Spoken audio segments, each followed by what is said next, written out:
Let's talk. Giles Brown.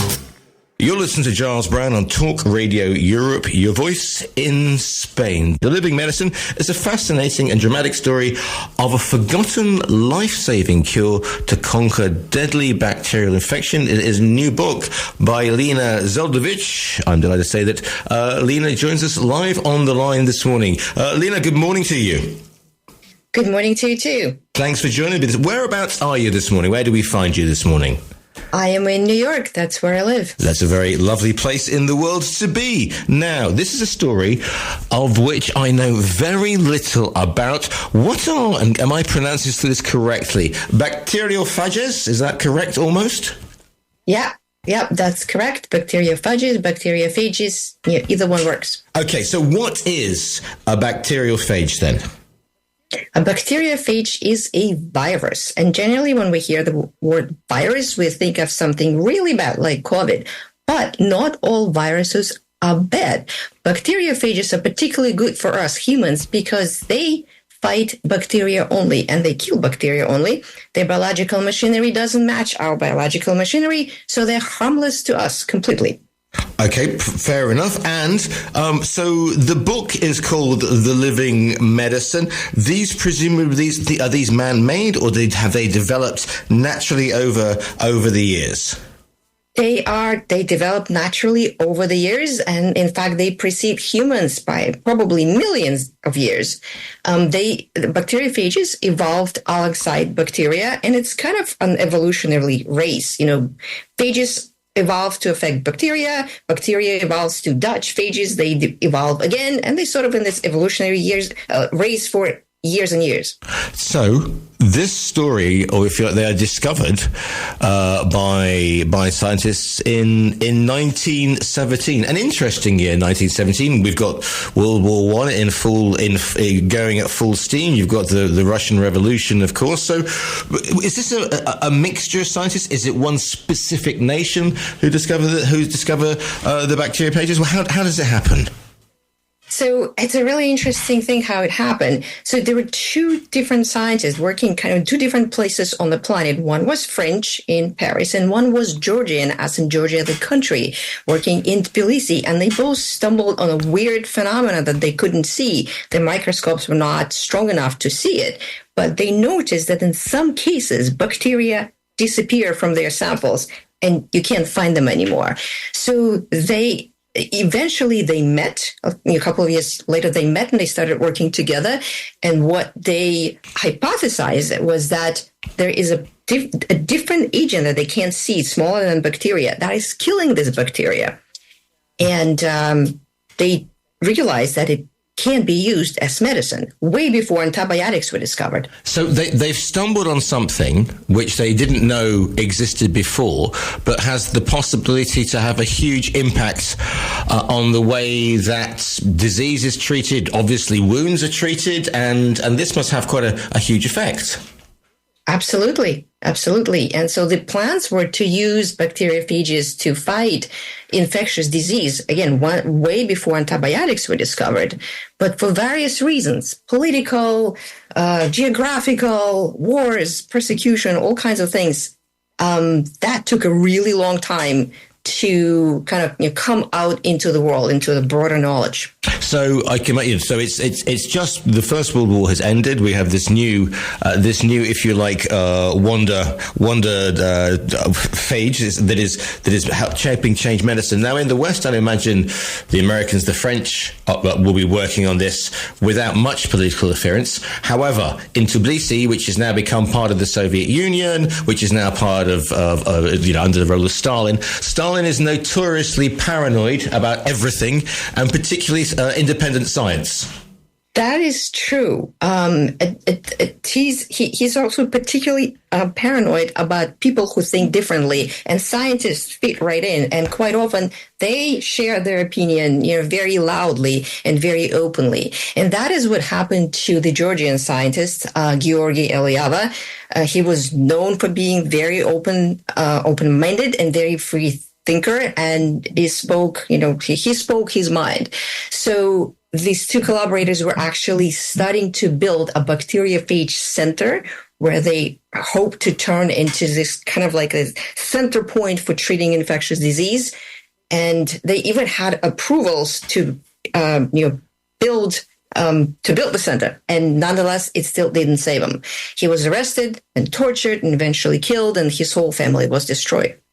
Good grief. I'm imagining that it being the Soviet Union, when they are backing any sort of project that is science-led, obviously the ones that springs to mind is the after what they would call the Great Patriotic War, is the space race, and they throw everything, get all their resources into that. And obviously agricultural policy, even though it's devastating for an awful lot of the Soviet Union, but they go for that big collective farm situation. Do they throw a lot of money, a lot of research into bacteriophages then, or is it just allowed to sort of bounce along with the minimum of funding? It's a little bit of both. So it's interesting how things worked out in the Soviet Union in the 1940s. So by then, antibiotics were known, and there was a way to make them. But making antibiotics required having like a steady supply of ingredients and a constantly working machinery. And Soviet Union always struggled with that. Name it, there was a shortage of it. Don't name any substance, there was a shortage of it. Bacteriophages were actually easier to grow for the Soviets because you can find them in any dirty water. You can find them in sewage. You can find them in soil. You can just take a bunch of samples, take them to the lab, and grow them on the very bacteria they feed on. So these two modalities, antibiotics and phages, kind of evolved in the Soviet Union in parallel. If there was one available, that one was used. There was the other, they used the other. It worked. For the Soviets, it worked. Interesting. What about in the West then? Because is it a situation where in the West we suddenly become enamored, we fall in love with anything that is chemically produced or manufactured, and that's why antibiotics come in, and they are then used rather than bacteriophages? Yeah, that's kind of what happened. So phages were used in the West for a fairly short period of time, I would say in the 1930s mostly. But not all of these preparations worked because back then we didn't have enough of oversight of how medicines were made. And some of these preparations were not made well enough to actually work. And some people sold them for all sorts of things from, influenza to allergies, and phages don't cure those. They only kill bacteria and bacteria only. And so they kind of discredited themselves in the view of American medics. And then in 1940s, the two very prominent American medics wrote a really scathing report about phages, and they said, no, they don't work.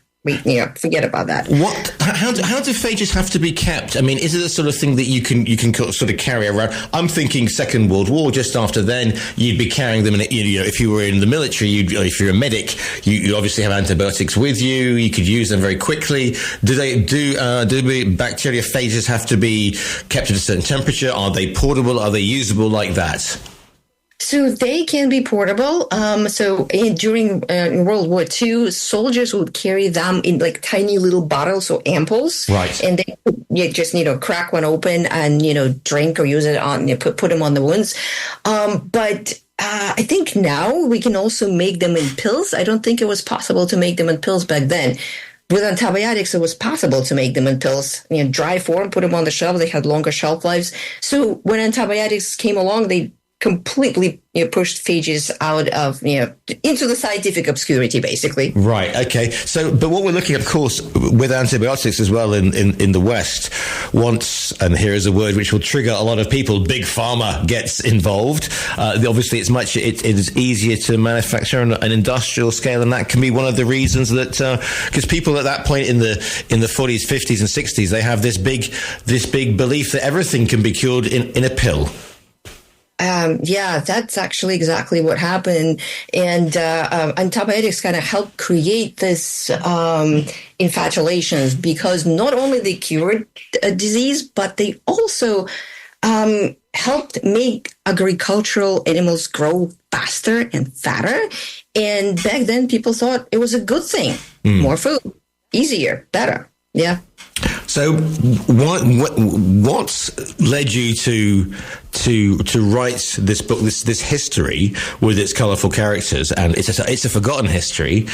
And the second part of my question is, after what we went through 5 years ago or 4 years ago, are we seeing people now understanding that maybe something that is naturally created, that evolves naturally, is perhaps might just be better for you individually and on a global scale? So the way I came to write this book is that I was born and raised in the former Soviet Union, and my first introduction to phages was probably when I was 8. I grew up in a scientific family, and we had all these kinds of like scientific magazines around the house. And as soon as I learned to read, I started reading them because they were fun to read. All these long words that I didn't mean anything to me, but they were fun to look at. And in one of these magazines, I actually stumbled upon a phage study. It was a character of a phage, and in Russian the word phage is spelled with a letter F, and it looks like a very confident character standing there with like their hands on their hips. They're like, "Don't mess with me."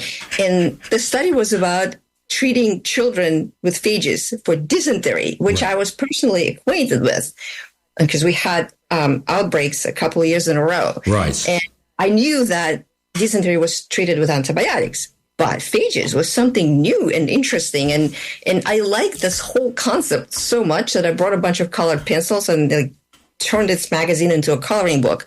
And I draw all kinds of like each pictures here and there. That was my first introduction. It sort of stuck with me. And years later, here in America, when I became a science journalist, I always wanted to write about it. And well, now the time was right. The world became interested in different way because we're now dealing with antibiotic resistance, and antibiotics are not working, and it's getting worse. So people are interested in other alternatives. How else we can cure infections, which can cause a pandemic much worse than COVID. Because this is the thing, isn't it? Because eventually the antibiotics don't work because the superbug, which was a word that was used in the English newspapers an awful lot, it evolves, it develops, and it builds up its defense against antibiotics. So you need to be able to counter that with something that also evolves and mutates. Absolutely. So the problem with antibiotics is they're set molecules, they're set fixed molecules that we make, and they don't evolve. But bacteria does very wonderfully. So when you use something that Mother Nature created millions of years ago, and that is a phage, and you pit it against bacteria, and you just let them work together, eventually you'll have a phage that is a winner. And if you don't, then you go out back to Mother Nature and you look for more phages. It's not only a story of the possibility of phages coming back and being able to help us in fighting future diseases, outbreaks, pandemics, call them what you will, but it's also a story of people in history, and some very brave people. We talk about the scientists who are murdered by Stalin, and then there are those who flee the former Soviet Union and come to the West, and they bring that knowledge with them, and the way that they there's almost a film story in that itself. Yes. So interestingly enough, because phages and bacteria were both used in Soviet medicine, when the Soviet Union started falling apart and there was no more Iron Curtain, and people from the former Soviet Union could come to the West and work here, that is what started happening. And one of my book's main character, Alexander Sulakhulidze, who is now founder of Intralytics, a phage startup, he came over in 1990s and started working here as a postdoc, studying microbiology. And he was working with a very well-known infectious disease physician here in the States at the Maryland School of Medicine. And one day, this doctor lost a patient to an antibiotic-resistant bacteria, and it wasn't the first time. So he showed up in the lab looking very, very upset.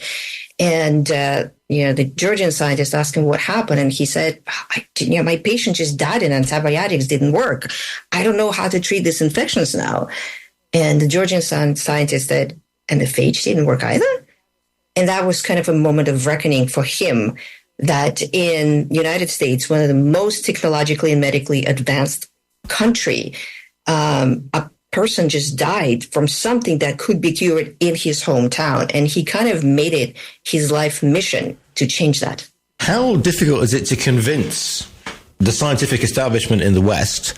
Because again, a lot of people would argue, oh yeah, well they're all backed by these big pharmaceutical companies to go back to something that was discredited, unfairly discredited, say in the 40s and 50s, because for a new generation of scientists in the West, they may have heard something of phages, but they might think of it as, I don't know, almost folk medicine.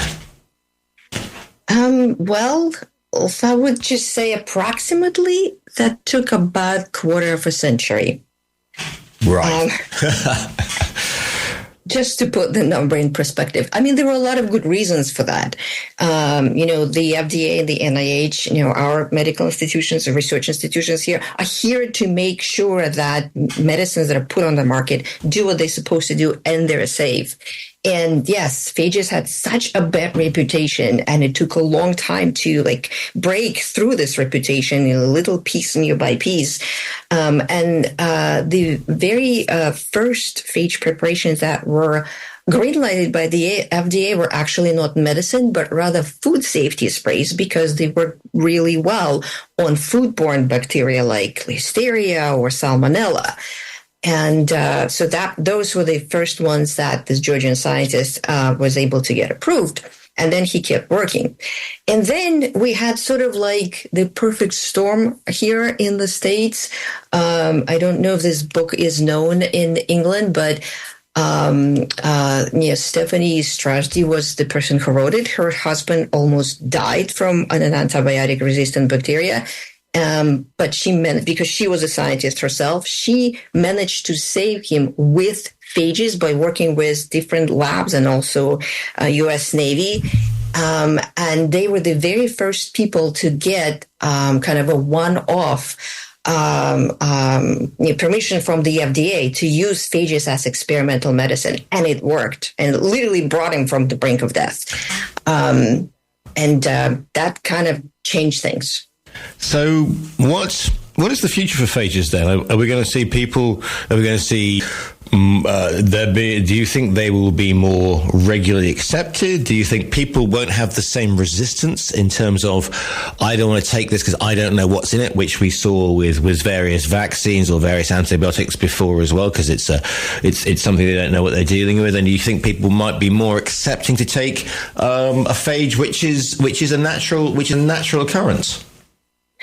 Yeah, that's actually a great question. So from the development perspective, there's a whole bunch of different clinical trials that are testing phages for all sorts of infections right now in the States for sure, but I also know that there's even more going on in Europe.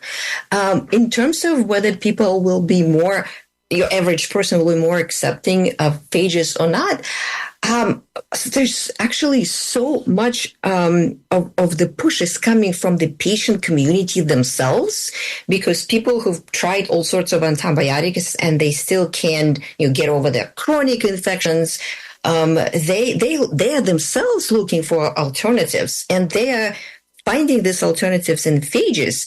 And they talk to other patients who were treated by phages. They talk to the institutions that can help them get this one-off, permission to try this as experimental medicine. For my book, I actually talked to several of such patients. So it actually seems that it's coming from both directions. What do you hope that people will discover from your book, The Living Medicine? The most important thing I want people to discover from my book is that there is an alternative, which, maybe their local doctor is not telling them because they don't know, because they have the same reservations. I just want people to know that it exists, and it's actually in their power to push for it and get it, because other people have done that already. The book is called The Living Medicine, How Phages Will Save Us When Antibiotics Fail. It's out now. It's by Lina Zeldovich. You can order it via our own virtual bookstore. Lina, if people want to find you online, you're on X, Twitter, but where can people find you? They can find me on X and Twitter. I'm there just with my name, Lina Zeldovich. Same for my website, linazeldovich.com. They can also find me on Instagram. There I go by SciScribe, as in Science Scribe. Science scribe. Okay, wonderful stuff. Fascinating stuff. I knew nothing about biophages, but bacteriophages, excuse me. But now I know a little bit more. It's a fascinating tale. The book is called The Living Medicine. It's by Lina Zeldovich, who will be speaking today. Lina, thank you so much for your time. It's been lovely. Thank you so much.